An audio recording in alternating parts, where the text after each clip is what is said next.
الطاف حسین صاحب سے آپ کی ملاقات ہوئی اور وہ ایک ویڈیو ہم نے دیکھی اور وہ آپ باہر الطاف بھائی بولا تھا اور وہ بھی بول رہا ہاں، اس طرح کی کوئی ویڈیو تھی. تو وہ آپ کیا ان کے گھر کے باہر تھیں، کورٹ کے باہر تھیں، کہاں تھیں؟ کورٹ کے باہر. کورٹ اچھا کے باہر ان کی تھی.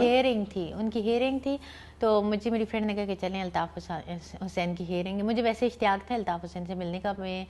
میرا یہ تھا لائک کہ میں جب بھی لنڈن جاؤں گی تو میں الطاف حسین سے ملوں گی.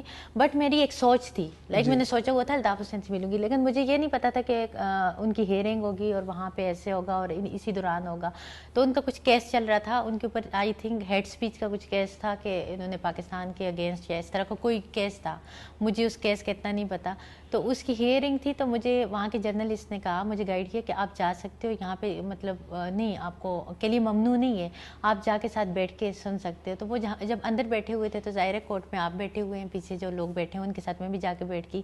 تقریباً 30 منٹ ہم اندر بیٹھے اور پھر اندر سے ہم باہر نکلے کیونکہ وہاں پہ اندر الاؤ نہیں تھا کہ آپ پکچرز موبائل یا ایسا کچھ. تو میں گیٹ پہ میں نے ان کو پکڑ لیا، بٹ ان کی سیکورٹی گارڈ کے روکنے کے، منع کرنے کے باوجود، سب کچھ کرنے کے باوجود انہوں نے مجھے رسپانس دیا، انہوں نے مجھے دعائیں دی اور ایٹ لیسٹ کہ انہوں نے اس کے بعد لائک مجھے یاد بھی رکھا. میرے لیے اسپیشلی جب میں نے عمرہ کرنے گئی انہوں نے مجھے اسپیشلی ٹویٹ کیا، مجھے مبارکباد دی. پھر اس کے بعد انہوں نے 2 سے 3 دفعہ مجھے سلام بھیجا.